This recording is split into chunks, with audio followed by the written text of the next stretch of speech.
Shalom, I'm Rabbi Garfinkel, and I welcome you to the Ask My Rabbi Show, the interactive video blog that gives you the opportunity to ask me anonymous questions about Judaism and to get life advice from a Jewish perspective.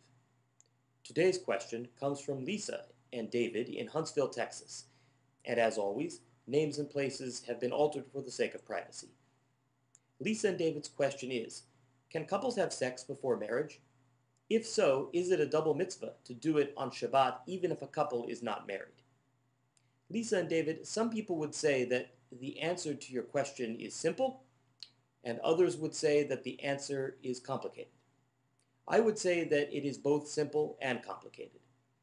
There is no question that, from an honest and traditional point of view, Jewish law forbids premarital and non-marital sexual relations. Having said that, the rules that one finds in books do not always exactly apply to modern situations. That is why many rabbis in the conservative movement, myself included, teach the concept of a ladder of human sexuality, an idea that was first popularized by Rabbi Dr. Elliot Dorff of the American Jewish University. I've created my own version of the ladder. My ladder of Jewish sexuality is in a pit, and the pit is filled with mud. Half of the rungs are beneath the mud, and half of the rungs are above the mud. Relationships beneath the mud are morally problematic at best, and totally immoral or even evil at worst. Those relationships above the mud line possess increasing degrees of sanctity the higher you go. At the very bottom of the ladder is rape. A relationship that is not mutually consensual is completely immoral and, of course, illegal in a criminal sense. One step up from there is adultery, consensual sex that violates a pre-existing sacred marriage and therefore harms a third party. One step up from adultery is anonymous sex, sex that has no personal commitment of any kind. Purchasing sex from a prostitute would fit into this category. Another step up, we find recreational sex, sex in which the partners know each other but are just doing it for fun. This is also known as friends with benefits. The next step up is the one-night stand, sex that people engage in with the possibility of a real relationship, but one that quickly falls apart because it lacks real sanctity. The highest rung underneath the mud line is called serial monogamy, sexual relationships that take place in temporary monogamous relationships that nonetheless lack the seal of mutual emotional love and commitment. You might call them 6-month stands or 1-year stands. That's where the mud line ends. Above the mud in the pit, things get progressively better. First, we have non-marital but committed relationships.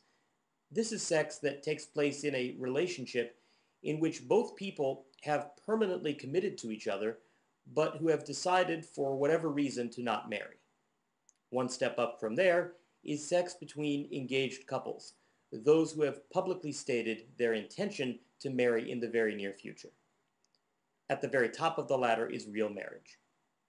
None of what I have said applies to teenagers. Teenage sex, although very common, is always a sin and is always beneath the mud line. The reason is that teenagers lack the mental capacity and maturity for genuine commitment. The rationale behind this ladder is that sex is not a black and white issue. Traditional halakha teaches that marital sex is a wonderful mitzvah, a good deed, and a commandment, and that anything else is a sin. While I myself believe that, I also think that Jewish law has to be meaningful for its society. There is a difference between recreational sex and sex between committed, unmarried people.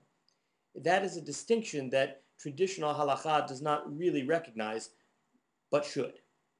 Now let's go to the second half of the question, the part where Lisa and David ask whether non-marital sex is a double mitzvah.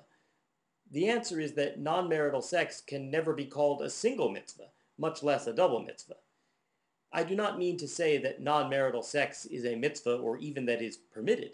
I'm simply saying that it is an understandable reality that people are going to engage in sex before marriage, and that the ladder of human sexuality exists to guide them in their decisions. And that's the end of this episode of the Ask My Rabbi Show. I'm Rabbi Eli Garfinkel of Temple Bethel in Somerset, New Jersey, and I wish you a Shavua Tov and a Shabbat Shalom. If you would like me to answer your question personally and quickly, please email it to me at rabbigarfinkel1@me.com. Thank you.